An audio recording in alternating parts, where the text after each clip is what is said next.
তোমারে রাইখা তোমার সৎমা তোমার ছোট ভাইরে বিয়া করাইলো? আমার আর কয়টা দিন সময় দাও। আমার ভাই পথের ফকির না, আমার বাপের সম্পত্তি অর্ধেক আমার ভাই পেয়ে। এই দুই ভাইয়ের মধ্যে সম্পর্ক নষ্ট করতে হইব, আর আপনার ওই সৎ পোলারে বাইরে থেকে বাইর করতে হইব। এই সম্পত্তি দুই ভাগ হইতে দেওয়া যাইব না। তুমি ঠিক কইছো বোন। তুমি এমনি মন খারাপ করে বসে আছো, চলো খাইতে চলো। খামো না। কেন, কি হয়েছে? তোমার ভাই সবসময় আমার দিকে কেমন করে জানি ছায়া থাকে। সে স্যার কাপ ধরার বাহানায় আমার হাত ধরে রাখবে।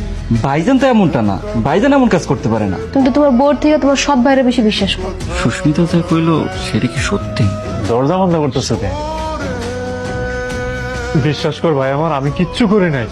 রাফি তোর সৎ ভাই হইয়াও তোরে আপন ভাইয়ের মতো সম্মান করে, আর তুই কেমনে ছোট ভাইয়ের বোর দিকে চোখ দিলি? মা বিশ্বাস করো, আমি এমন কিছু করি নাই। আমি তোমার আগেই কইছি তোমার ভাই আমার দিকে খারাপ নজরে তাকায়, তুমি তো বিশ্বাস করো নাই। তুমি আমার বাপের বাড়িতে দিয়ে আসো, আমি এই বাড়িতে থাকবো না। তুমি এই বাড়ি ছেড়ে কোথাও যাইবা না। এই বাড়ি ছেড়ে যদি কারো যাইতে হয় সবুজ ভাই যাইব। তুমি রাফির আর মারের সত্যটা খুলে কো, তারা আমার অবিশ্বাস করতেছে। আপনি আর মিশা কথা কইেন না। এই বাড়িতে আওয়ার পর থেকে আপনি আমার দিকে কোন নজরে তাকাইছেন? আজকে সুযোগ পায়া আপনি আমার ঘরে ঢুকে আমার লগে জোর জবরদস্তি করছেন। আমার জামাই যদি ঠিক টাইমে না আইতো আমার সর্বনাশ হয়ে যাইতো। এমন মিথ্যা কথা কইও না বোন, এত বড় অপবাদ আমার উপরে দিও না। দরকার পড়লে আমি এই বাড়ি ছেড়ে এখনই চলে যেতেছি, সারা জীবনের জন্য চলে যাবো, তারপরে এই বাড়িতে আসুম না। আমার উপরে এত বড় অপবাদটা দিও না। চুপ কর। দুধ কলা দিয়ে আমি কাল সাপ পুষছি এতদিন, আমার বাড়িতে আমি কোনো কাল সাপ রাখুন না। বাইরেও আমার বাড়ির থেকে। তোমার আমি কখনো সৎ ভাই মনে করি নাই, তোমার আমি অনেক বিশ্বাস করতাম। তুমি আমার বিশ্বাসের প্রতিদিন এমনি দিবা?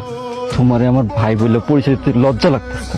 আসলে সৎ সৎই থাকে, সৎ কখনো আপন হয় না। যাই রে ভাই, ভালো থাকিস।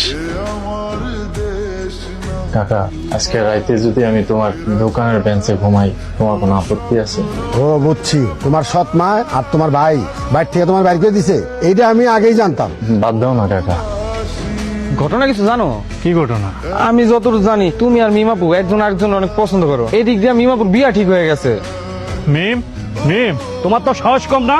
চাচা আপনি নাকি মিমের বিয়া ঠিক করছেন? সামনে শুক্রবার নাকি মিমের বিয়া? হ্যাঁ, তুই তো ঠিকই শুনছস। এটা তোর কোনো সমস্যা আছে? চাচা আপনি জানেন না আমি আর মিম যে একজন আরেকজনকে ভালোবাসি? আপনি সবকিছু জানেও কেন আরেক ছেলের সাথে মিমের বিয়া ঠিক করছেন? হ্যাঁ, ফালতু কথা বাদ দে। তোর নিজেরও তো থাকার জায়গা নাই, থাকস তো অন্যের দোকানের বেঞ্চের উপরে। তোর কাছে যদি আমি আমার মাইয়ারে বিয়া দিই, তাকে রাখবি কোথায়? আরেক দোকানের বেঞ্চের উপরে? চাচা আমার কটা দিনের সময় দেন, আমি নিজে ঘর তুলুম। আমি নিজে ঘর তুললাম, মিমরে বিয়া করে বউ বানায় নিয়ে যাবো।